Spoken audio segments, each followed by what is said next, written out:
आज के सेशन में हम लोग डिस्कस करेंगे पद्मा अवार्ड 2025 और फिर 2026 को, ठीक है। और बहुत अच्छे से यहाँ पर डिस्कस करने वाले हैं। सबसे पहले हम लोग देखते हैं कि जो पद्मा अवार्ड 2025 में टोटल अवार्ड 139 दिया गया था, 139 दिया गया था, जिसमें से पद्मा विभूषण 7 था, पद्मा भूषण 19 था और पद्माश्री 113 था। ये सब आपको ध्यान रखना है क्योंकि ये एग्ज़ाम्स में इनकी संख्या पूछी जाती है।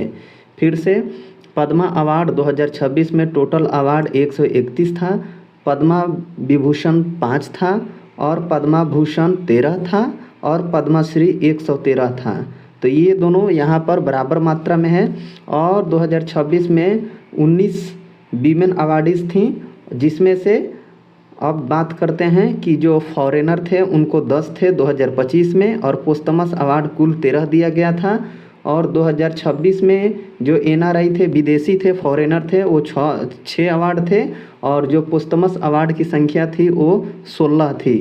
फिर आगे हम लोग देखते हैं यहाँ पर, अब हम लोग डिस्कस करेंगे पद्मा विभूषण 2025। तो पद्मा विभूषण 2025 में कुल टोटल 7 अवार्ड दिए गए थे, ठीक है। जिसमें से पहला है DN रेड्डी को दिया गया था और ये मेडिसिन के क्षेत्र में दिया गया था, जो तेलंगाना से हैं। तो ये तीनों चीज़ों को ध्यान में रखना है, एग्ज़ाम्स में इससे प्रश्न पूछा जाता है कि DN रेड्डी किस स्टेट से हैं, इस तरह से मैचिंग में सवाल आता है। फिर यहाँ पर हम लोग बात करते हैं कि JS खेहर, वो 8 से हैं और वो चंडीगढ़ से हैं। फिर कुमुदनी रजनीकांत लखिया एक कथक डांसर हैं, जो 8 से इनका संबंध है और ये गुजरात से हैं। फिर हम लोग बात करते हैं कि लक्ष्मी नारायण सुब्रमण्यम जो है 8 से रिलेटेड हैं और ये कर्नाटका से हैं। नेक्स्ट हम लोग देखते हैं यहाँ पर कि MT वासुदेवन नैयर हैं और इनको पोस्टमस यानी मरणोपरांत ये अवार्ड दिया गया है पद्मा विभूषण का 2025 में, ठीक है। और ये लिटरेचर एंड एजुकेशन से रिलेटेड हैं और ये केरला के हैं, केरला के स्टेट से इनका वो संबंध है। फिर हम यहाँ पे देखते हैं कि जो 6ठे नंबर के रिसिपिएंट हैं वो है ओसामा सुजुकी, जिनको ट्रेड और इंडस्ट्री में दिया गया है और ये जापान के हैं, तो इसको भी ध्यान में रखना है। फिर यहाँ पर हम लोग बात करते हैं कि जो शारदा सिन्हा हैं, जो 8 से रिलेटेड हैं, बिहार की लोक गायिका हैं और इनकी बहुत सारी जो गीत है, जो छठ गीत है या बहुत सारी लोकगीत इन्होंने गाया है, वो बहुत फेमस है और इनका संबंध बिहार से है। अब यहाँ पर हम लोग बात करेंगे पद्मा विभूषण 2026 में किन व्यक्तियों को दिया गया, ठीक है।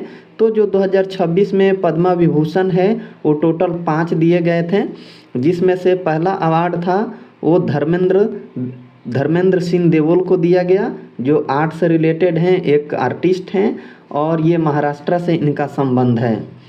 फिर यहाँ पे हम लोग देखते हैं कि जो केटी थॉमस हैं वो पब्लिक अफेयर में इनको दिया गया है और ये केरला से संबंध हैं। फिर यहाँ पे 3 नंबर हैं यहाँ पर कि N राजम, ये 8 से रिलेटेड हैं ये भी, और ये उत्तर प्रदेश से इनका संबंध है, ये उत्तर प्रदेश की रहने वाली हैं।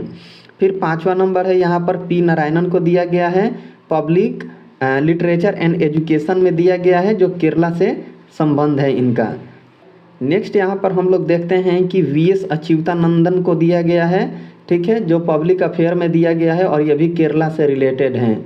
तो वर्ष 2026 में जो पद्मा विभूषण है वो केरल स्टेट के कितने व्यक्तियों को दिया गया है, तो यहाँ पर 3 व्यक्तियों को दिया गया है 2026 में।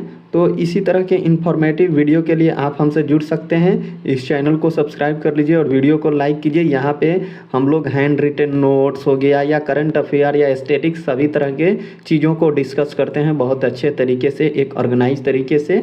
केवल एग्ज़ाम ओरिएंटेड टॉपिक ही यहाँ पर डिस्कस किए जाते हैं।